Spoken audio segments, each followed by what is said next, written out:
بسم اللہ الرحمن الرحیم۔ فرمایا کہ اس طریق کا حاصل اپنے آپ کو مٹانا ہے۔ اللہ کے راستے کا جو اللہ تک پہنچنے کا جو راستہ ہے، اس کو بزرگوں کی اصطلاح میں طریق کہتے ہیں۔ طریق یعنی سلوک، اللہ تک پہنچنے کا راستہ۔ تو جو لوگ اپنے آپ کو اللہ تک پہنچانا چاہتے ہیں، اللہ کی محبت حاصل کرنا چاہتے ہیں، تو وہ محنت اور مجاہدات کرتے ہیں، کوششیں کرتے ہیں، گناہوں سے بچتے ہیں، عبادتوں کا اہتمام کرتے ہیں، تو یہ راستہ ان کا شروع ہو جاتا ہے۔ حضرت نے فرمایا کہ اس طریق اور اس راستے کا حاصل تو یہ ہے کہ اپنے آپ کو مٹاؤ۔ لمبے لمبے چوڑے چوڑے دعوے کرتے ہیں، اپنے کو بڑا عالم اور مقتدی اور مجتہد سب کچھ سمجھتے ہیں، اور عمل کی یہ حالت ہے کہ رات دن گناہوں میں اضافہ ہوتا جا رہا ہے۔ اپنے طور پر بڑے لمبے چوڑے دعوے ہیں کہ میں بہت کچھ ہوں، میری عبادتیں بہت ہیں، میرے نیک کام بہت ہیں، میری تلاوت بہت ہے، میرا ذکر اذکار بہت ہے، لیکن حضرت فرما رہے ہیں کہ عمل کی یہ حالت ہے کہ رات دن گناہوں میں اضافہ ہو رہا ہے۔ اصل چیز تو یہ ہے کہ جب اللہ کا راستہ شروع ہو چکا ہے اور کوشش شروع کر دی کہ اپنے کو اللہ کے راستے پر چلانا ہے، اللہ تعالیٰ کی محبت کی قرب کی منزلوں کو طے کرنا ہے، تو اس میں تو ضروری ہے کہ اپنے آپ کو انسان مٹائے، بڑے بڑے دعوے نہ کرے، اپنے کو کچھ بھی نہ سمجھے اور گناہوں سے اپنے آپ کو بچائے۔ آگے یہ فرمایا کہ جو دیندار بھی کہلاتے ہیں، جو لوگ دیندار بھی کہلاتے ہیں، وہ کسی ایک کام کے اعتبار سے دیندار ہیں، دوسرے کاموں میں وہ دینداری کی ذرا پرواہ نہیں کرتے۔ بعض لوگ اپنے آپ کو کہتے ہیں کہ ہم دیندار ہیں، حضرت فرماتے ہیں کہ کسی ایک دین کے پہلو کو لے لیا ہے، دین کی کسی ایک شعبے کو لے لیا ہے، کسی ایک دینی زندگی کو لے لیا ہے، اس کو اختیار کر کے سمجھتے ہیں کہ ہم دیندار ہیں۔ جیسے آج کل ڈاکٹر ہوتے ہیں تو کوئی آنکھ کا علاج کرتا ہے، کوئی دانتوں کا ماہر ہوتا ہے، تو مختلف قسم کے ڈاکٹر ہوتے ہیں۔ تو جو آنکھ کا ہوتا ہے وہ دانت کا نہیں ہوتا، وہ ایک ہی چیز کے ڈاکٹر ہوتا ہے، اسی میں مہارت حاصل کرتا ہے، اسی میں وہ ڈاکٹر کہلاتا ہے۔ تو اسی طرح ہم نے دین کے کاموں کو بھی سمجھ لیا اور انتخاب کر لیا ہے کہ دین کے کسی حصے کو لے لیا ہے، وہ اسی میں ہم اپنے آپ کو دیندار کہہ رہے ہیں۔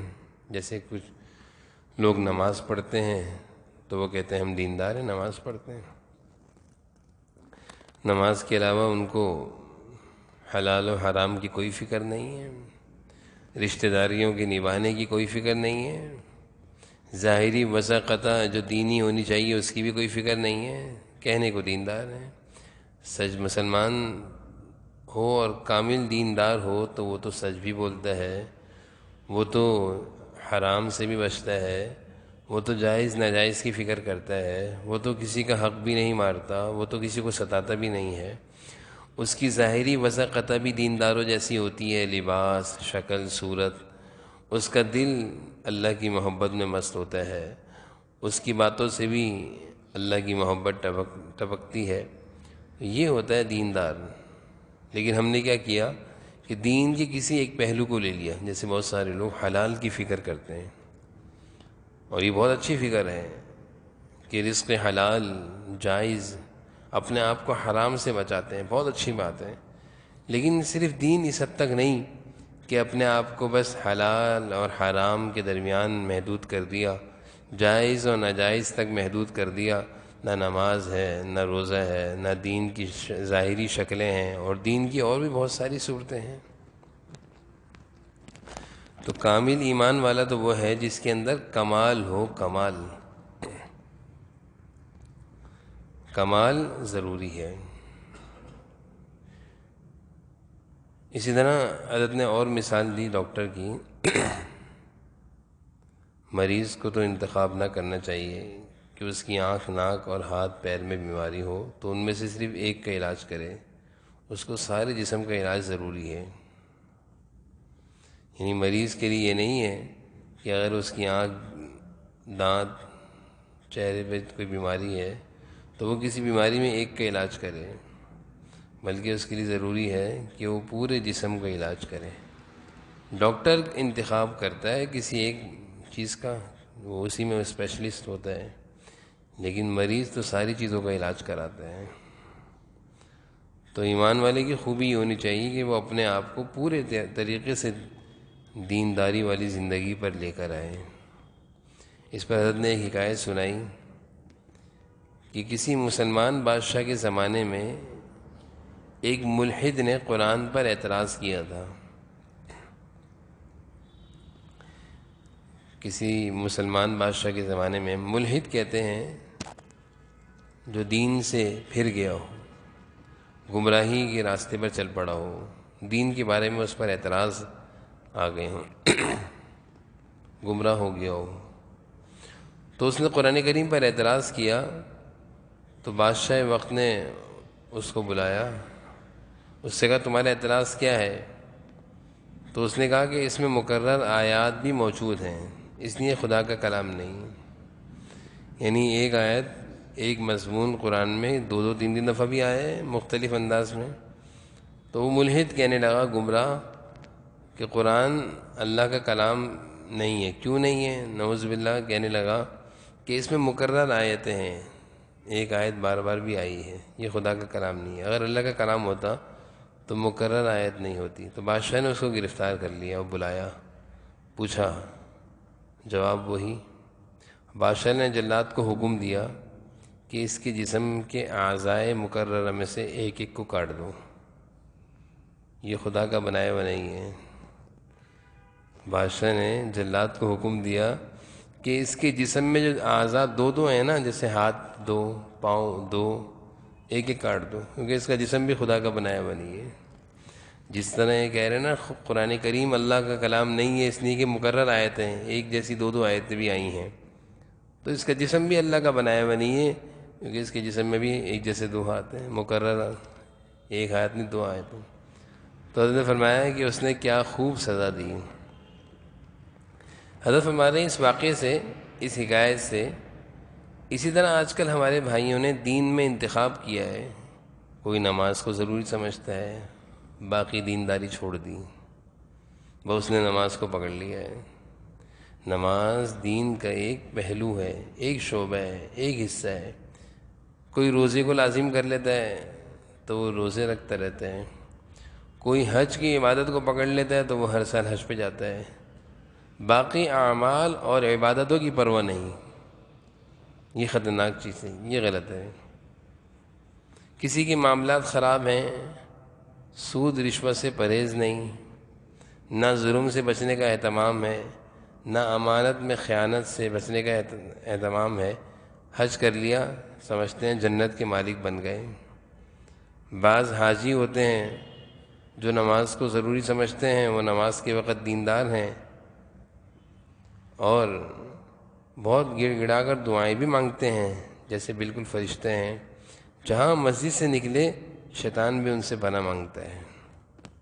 حضرت ہمارے کہ بعض لوگ نے حاجی ہیں، نمازی ہیں، نماز کے وقت بہت دیندار ہیں، بہت گڑ گڑا کر دعا مانگتے ہیں، لیکن جب مسجد سے باہر نکلے تو ایسے ایسے کام کرتے ہیں کہ شیطان بھی پناہ مانگتا ہے۔ حج کر لیا، تکبر، حسد، کینہ، ریا میں مبتلا ہیں۔ حج کر لیا، حج کی عبادت ادا کر لی، لیکن اندر تکبر ہے، بڑائی ہے، حسد ہے، لوگوں سے جلتے ہیں، کینہ ہے، دل میں بغض، عناد رکھتے ہیں، ریاکاری ہے، دکھاتے ہیں اپنی عبادت لوگوں کو، میں حاجی ہوں، میں نمازی ہوں، نماز پڑھ کر اپنے کو دوسروں سے اچھا سمجھتے ہیں، بے نمازیوں کو حقیر جانتے ہیں، جو نماز نہیں پڑھتا اس کو حقیر جانتے ہیں، علماء کو اپنے علم پر ناز ہے، وہ جہلاء کو جانور سمجھتے ہیں، ذاکرین کو ذکر پر ناز ہے، وہ بغیر ذکر ذاکرین یعنی جو ذکر نہیں کر رہا ان کو بیہودہ سمجھتے ہیں۔ یہ تفصیل سے حضرت نے بات بیان فرما دی، پوری ملفوظ کی وضاحت ہو گئی کہ ایک دین کے شعبے کو پکڑ لیا، ایک طرف نماز بھی ہو رہی ہے، حاجی بھی ہیں، تکبر بھی ہے، حسد بھی ہے، نماز پڑھ کر اپنے کو دوسرے سے اچھا سمجھ رہے ہیں کہ میں نماز پڑھتا ہوں، یہ نماز نہیں پڑھتا۔ بے نمازیوں کو حقیر سمجھتے ہیں۔ اللہ نے دینی علم سے نواز دیا، عالم ہے، دوسرے کو جاہل سمجھتے ہیں۔ اللہ تعالیٰ نے ذکر اذکار کی توفیق دی ہوئی ہے، تسبیحات کی، تو تسبیحات میں دوسرے کو سمجھ رہے ہیں بیہودہ ہے، بیوقوف ہیں، ذکر نہیں کرتے۔ تو ایسی عبادت کس کام کی؟ ایسی عبادت کس کام کی؟ صرف نقصان۔ وجہ کیا ہے کہ دین کی ایک ویلو کو لیا ہوا ہے۔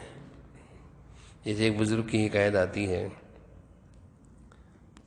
وہ کسی جگہ بہت سارے مسلمانوں کا قیام تھا، وہ اپنے بیٹے کے ساتھ وہاں ان کا بھی قیام تھا۔ جیسے حج کے موقع پر بہت سارے حاجی ایک ساتھ سوتے ہیں خیموں میں، ہمارے لیے کہیں اور کا واقعہ ہے۔ تو بزرگ جب فجر کی نماز کے لیے اٹھے تو بیٹے کو بھی اٹھایا، تو بیٹا نماز کے لیے جب اٹھا تو اس نے کہا ابا سے، ابا یہ دیکھو لوگ سارے سو رہے ہیں، کتنے خراب لوگ ہیں۔ بیٹے کے دل میں وہ بے نمازیوں کی حقارت آ گئی کہ ابا دیکھو یہ سارے سو رہے ہیں اور ہم نماز کے لیے اٹھے ہیں، ان کو بھی نماز پڑھنی چاہیے تھی، یہ کیسے گنہگار لوگ ہیں۔ تو ابا نے بیٹے سے کہا کیا ہی اچھا ہوتا کہ تو سوتا رہتا، کیونکہ نماز کے لیے تو اٹھا ہے، نماز کے لیے اٹھ کر تو نے جو گناہ کر لیا، نماز چھوڑنے پر اتنے گناہ کا تجھے ثواب نہیں ملتا۔ اتنا بڑا گناہ نہیں تھا جتنا تو نے یہ گناہ کیا کہ مسلمانوں کو حقیر سمجھ لیا، کہ تجھے اللہ نے ایک عبادت کی توفیق دی، تو اس عبادت کے کرنے کے بعد اپنے اندر بڑائی محسوس کر رہا ہے کہ ہم نماز کے لیے اٹھیں گے، لوگ سو رہے ہیں۔ تو حضرت یہی فرما رہے ہیں کہ نماز پڑھ کر اپنے کو دوسروں سے اچھا سمجھنا، بے نمازیوں کو حقیر سمجھنا۔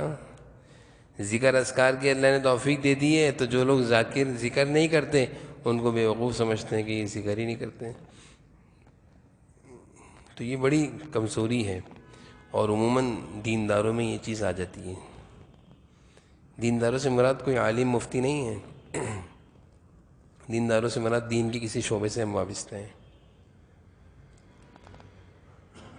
دین کے کسی شعبے سے ہم وابستہ ہیں، تو ہم دوسروں کو حقیر سمجھتے ہیں، یہ سب بیکار ہیں، بے وقوف ہیں، نمازوں کے ٹائم پہ باہر گھومتے ہیں، کاروبار میں جھوٹ بولتے ہیں، سود رشوت لیتے ہیں۔ کسی کو حقیر نہیں سمجھنا چاہیے، کیونکہ اگر ہم کسی کو حقیر سمجھ رہے ہیں تو ہم بھی کامل دیندار نہیں ہیں۔ ہمارے اندر کمال یہ ہونا چاہیے کہ ہماری نماز، روزہ، زکوٰۃ سب پورا ہو، اور ساتھ میں ہمارے اندر میں کسی کی برائی نہ ہو، غیبت نہ ہو، تکبر نہ ہو، حسد نہ ہو، ریاکاری نہ ہو، کسی کو حقیر نہ سمجھیں، اپنی عبادت پر ناز نہ ہو کہ میں کوئی عبادت گزار ہوں، بڑائی نہ ہو، تکبر نہ ہو کہ میں کچھ ہوں۔ جو نماز نہ پڑھ رہا اس کو حقیر نہیں سمجھتے، جو ذکر نہیں کر رہا اس کو بیوقوف نہیں، سب کو اللہ کا بندہ سمجھتے ہیں۔ کمال یہ ہے، دینداری کیا ہے کہ ساری عبادتوں کے ساتھ ساتھ اندر بھی اپنے اندر دینداری ہونا، کہ اپنی دینداری پر ہم اپنے کو بہت کچھ سمجھنے لگ جائیں کہ میں بہت کوئی چیز ہوں۔ جیسے حکایت آتی ہے کتابوں میں، ایک شخص تہجد پڑھا کرتا تھا، تو کوئی سامان لینے کے لیے دکاندار کے پاس گیا، تو کسی بات پر دکاندار سے الجھ گیا، تو دکاندار سے کہنے لگا دیکھتے نہیں میری آنکھیں لال ہو رہی ہیں۔ کیا مطلب تمہاری آنکھیں لال ہو رہی ہیں؟ رات کو سویا نہیں ہوں، تہجد پڑھتا رہا ہوں، رات کو نہ سونے کی وجہ سے ہو رہی ہیں آنکھیں لال، اور تہجد پڑھی میں نے رات بھر، اور میں تمہارے لیے بد دعا کر دوں گا۔ اب وہ اپنی عبادت سے ایک طرف اپنی عبادت جتا بھی رہے ہیں کہ میں تہجد گزار ہوں، اور ایک طرف اپنی عبادت اور اپنے مقام سے ڈرا رہے ہیں کہ میں کوئی ایسی پہنچی ہوئی چیز ہوں کہ تہجد کی اگر تمہارے لیے بد دعا کر دوں گا تم مجھے تنگ نہ کرو۔ یہ بھی غلط چیز ہے کہ اپنی عبادت پر ناز ہے، تہجد پڑھنے ناز ہے، تہجد کے ساتھ ساتھ تکبر بھی تو اندر آ گیا، تو یہ تو کمال نہیں ہے دینداری کا۔ تہجد کے ساتھ ساتھ دوسرے مسلمان کو حقیر سمجھ رہے ہیں، یہ تو دیندار نہیں ہے۔ دینداری تو یہ تھی کہ تہجد کا ہمارے اوپر ایسا اثر ہوتا کہ ہم سب سے چھوٹا اپنے کو سمجھتے کہ میں کچھ نہیں ہوں، اپنی عبادت کو کچھ نہ سمجھنا۔ کمال کیا ہے کہ سب کچھ ہوتے ہوئے بھی سب کچھ بھی نہ سمجھنا۔ کمال کیا ہے کہ ساری عبادتوں کے ساتھ بھی ہم اپنے کو کچھ نہ سمجھیں، میں کچھ نہیں ہوں بھائی، اللہ کا فضل ہے، میرا کوئی کمال نہیں ہے۔ تب یہ کامیابی میں پھر ہوتی کامیابی۔ اور اگر ذرا سی اللہ نے توفیق دی عبادتوں کی، اس عبادت پر ایسا ناز آیا کہ اپنے کو بہت کچھ سمجھنے لگ گئے، عبادت کی توفیق سے محروم ہو جاتا ہے انسان،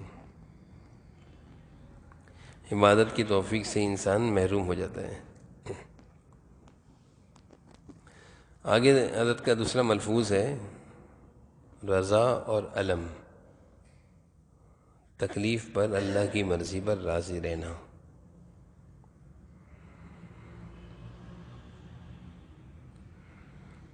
فرمایا کہ منتہی کو اولاد کے مرنے پر آنسو ناگواری سے نہیں نکلتے بلکہ ترحم سے نکلتے ہیں کہ وہ اپنی آنکھوں سے اپنے بچے کی اس حالت کو دیکھ نہیں سکتا۔ اگر آنسو نہ نکلتے تو بچوں کا حق ادا نہ ہوتا، کیونکہ رحم کھانا یہ بچے کا حق ہے۔ بعض مصیبتوں میں خاصیت ہے کہ آدمی روتا ہے، آنسو نکلتے ہیں، اور باوجود آنسو نکلنے کے وہ دل سے ناراض نہیں ہوتا۔ جیسے مرچ کھانے والے کا، آپریشن والے کا حال یہی ہوتا ہے۔ بس رضا اور علم جمع ہو گئے۔ یہ بڑا قیمتی مضمون ہے، ملفوظ ہے حضرت کا۔ اللہ کی مرضی پر راضی رہنا یہ ایمان کا ایک لازمی حصہ ہے، اللہ کے فیصلوں پر راضی رہنا۔ اب کوئی تکلیف آ گئی، اس پر رونا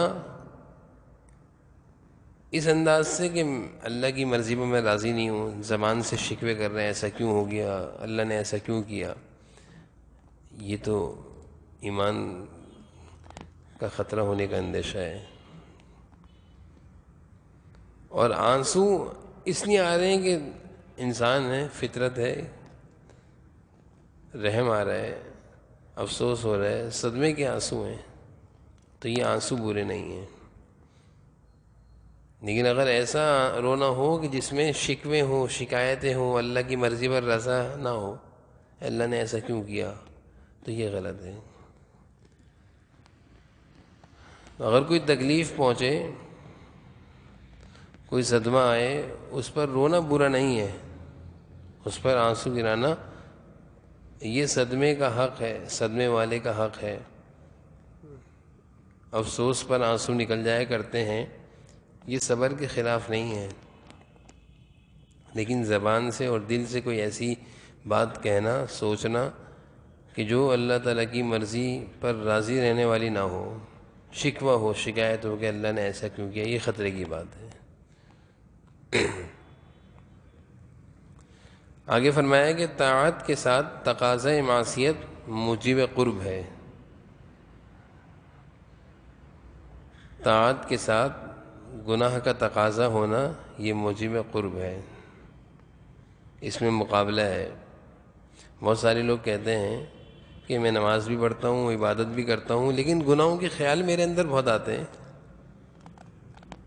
تو حضرت فرما رہے ہیں عبادتوں کے ساتھ گناہ کا دل میں خیال اور تقاضا ہونا یہ اللہ کے قرب کی دلیل ہے، کیونکہ اب جب گناہ کا تقاضا ہوگا تو عبادت کے ساتھ ساتھ یہ اپنے آپ کو گناہ سے بچائے گا کہ میں تو عبادت کرتا ہوں، گناہ کروں گا تو میں اللہ تعالیٰ سے دور ہو جاؤں گا۔ تو اب یہ محنت کرے گا، جب یہ محنت کرے گا، ہمت سے کام لے گا، تو اسی کو تو کہتے ہیں مجاہدہ، نفس کا مجاہدہ۔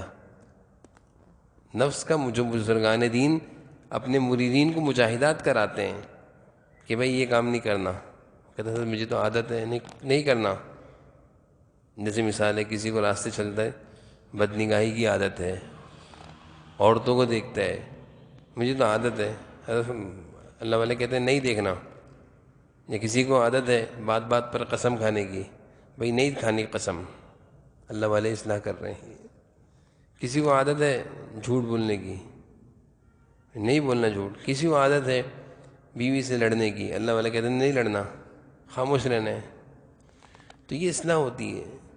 اب ایک چیز کی عادت ہے، اب وہ عادت جو عادت بد ہے، بری عادت ہے، بزرگان دین اس کو چھڑواتے ہیں کہ ایسا نہیں کرنا. اب دل چاہ رہا ہے پھر بھی نہیں کر رہا، اس کو کہتے ہیں مجاہدہ. مجاہدہ محنت کر رہا ہے، بری عادت کو چھوڑنے میں محنت کر رہا ہے. تو جب یہ محنت کرتا ہے تو اللہ تعالیٰ کا قرب ملتا ہے اس کو. کسی چیز کسی گناہ سے بچنے کے لیے کوشش کرتا ہے، محنت کرتا ہے، عادت بد ہے دل میں، لیکن یہ کوشش کر کے اس عادت بد سے بچ رہا ہے کہ نہیں کروں گا، اللہ ناراض ہو جائیں گے. اب اس کو اللہ کا قرب ملے گا. تو حضرت نے فرمایا کہ عبادت کے ساتھ ساتھ اگر گناہ کا تقاضا آ رہا ہے تو یہ موجب قرب ہے، اس سے اللہ کا قرب ملے گا، کیونکہ ابھی محنت کرے گا، مجاہدہ کرے گا، گناہ نہیں کرے گا. تو یہ تو بڑا اچھا مضمون مل گیا. حضرت کا یہ بڑا اچھا ملفوظ ہے کہ لوگ یہ کہتے ہیں کہ میرے اندر گناہ کے خیالات آتے ہیں. حضرت فرمانے گناہوں کے خیال آنا یہ اللہ کا قرب ہونے کی علامت ہے. محنت کرو، بچو، اللہ کا قرب ملے گا. تو گناہوں کا دل میں خیال آنا یہ برا نہیں ہے، گناہ کر لینا برا ہے. خیال آیا دل میں، گناہ کر لیا، کسی بھی طرح کا گناہ کا خیال آ گیا دل میں، فوراً وہ گناہ کر لیا. دل میں کسی بری چیز کی چاہت پیدا ہوئی، خواہش پیدا ہوئی، چاہت دل میں چاہا کسی چیز کے بارے میں، اور وہ چیز ایسی جو اللہ کو ناراض کرنے والی ہے، نافرمانی ہے، فوراً دل کی چاہت پوری کر لی، یہ غلط ہے. دل میں تو خیال آتے ہیں برے خیالات، ان برے خیالات کے تقاضوں پر عمل نہ کرنا، اپنے آپ کو اس سے روکنا، اس کو کہتے ہیں مجاہدہ. اور جب کوئی مجاہدہ اختیار کرتا ہے، اللہ فرما رہے ہیں والذین جاہدوا فینا لنہدینہم سبلنا وان اللہ لمع المحسنین. اللہ تعالیٰ ایسے لوگوں کے ساتھ ہیں، اللہ تعالیٰ ایسے لوگوں کو اپنا بنا لیتے ہیں، کیونکہ اللہ تعالیٰ کو راضی کرنے کے لیے محنت کر رہا ہے کہ میں اللہ کو ناراض نہیں کروں گا. تو دل میں اگر کبھی کسی گناہ کا خیال آ جائے تو ہمت کر کے اس گناہ سے اپنے آپ کو روکنا ہے. جیسے انسان ہے، 10 لوگوں کے ساتھ اٹھتا ہے بیٹھتا ہے، کھاتا پیتا ہے. اب ان 10 لوگوں میں بہت سارے لوگ بے دین بھی ہیں، گنہگار بھی ہیں، نافرمان بھی ہیں. اب اس کا بھی دل چاہتا ہے میں بھی وہ سارے کام کروں جو یہ سارے کر رہے ہیں. کسی محفل میں، کسی مجلس میں، کسی گیدرنگ میں، کسی تقریب میں، سب کسی گناہ میں مبتلا ہیں. اب اس کا دل چاہ رہا ہے میں بھی یہ کام کروں، لیکن یہ کہتا ہے اگر میں یہ کام کروں گا اللہ ناراض ہو جائیں گے. اب یہ اپنے آپ کو جبر کر کے اس سے روک رہا ہے. اللہ تعالیٰ کا قرب اس کو ملے گا، اللہ تعالیٰ کا تعلق مع اللہ ملے گا، اس کو اللہ کا تعلق نصیب ہوگا کہ یہ محنت کر رہا ہے. جیسے بہت ساری خواتین اللہ کے اس حکم کو پورا کرتی ہیں، پردہ. تو بعض ایسی تقاریب میں خواتین جاتی ہیں جہاں پہ ساری خواتین بے پردہ ہوتی ہیں. اب یہ خاتون دیکھ رہی ہے کہ میری ساری دوستیں، سہیلیاں، خاندان کی کزن سب بے پردہ گھوم رہی ہیں، مذاق بھی کر رہی ہیں ایک دوسرے سے، مرد عورت مذاق کر رہے ہیں. یہ بیچاری برقع پہن کے پردہ کر کے ایک طرف بیٹھی ہوئی ہے. دل تو اس کا چاہ رہا ہے نا، دل تو اس کا چاہ رہا ہے کہ میں بھی ایسا کروں، لیکن یہ اپنے دل کی چاہت کو پورا نہیں کر رہی کہ اللہ تعالیٰ ناراض ہو جائیں گے، اللہ تعالیٰ اس کو اپنا بنا دیں گے. اس کے دل میں اللہ تعالیٰ ایمان کی حلاوت ڈال دیں گے، ایمان کی لذت ملے گی اس کو. اللہ تعالیٰ کے ایسے چھوڑ دیں گے اس کی محنت کو. اس نے اللہ کی خاطر اپنے دل کی چاہت کو دبایا، اپنے دل کے تقاضے کو دبایا، اللہ تعالیٰ اس کو اپنا قرب دیں گے، اس کے بدلے اپنی محبت دیں گے، اپنی رضا دیں گے، ایمان کی حلاوت دیں گے، ایمان کی لذت دیں گے. تو یہ تو میں نے ایک مثال دی ہے. اس طرح کی بہت سارے معاملات، اس طرح کی بہت ساری چیزیں ہمارے سامنے دن بھر آتی ہیں. ان موقعوں پر اپنے آپ کو مضبوطی کے ساتھ جمانا، اللہ کے حکم پر جمانا، اللہ کی مرضی پر جمانا کہ نہیں اللہ کو ناراض نہیں کر سکتا. پھر دیکھیں، پھر ایمان کی حلاوت ملے گی. پھر جب ہم نماز پڑھیں گے اس نماز کی لذت ہی الگ ہوگی.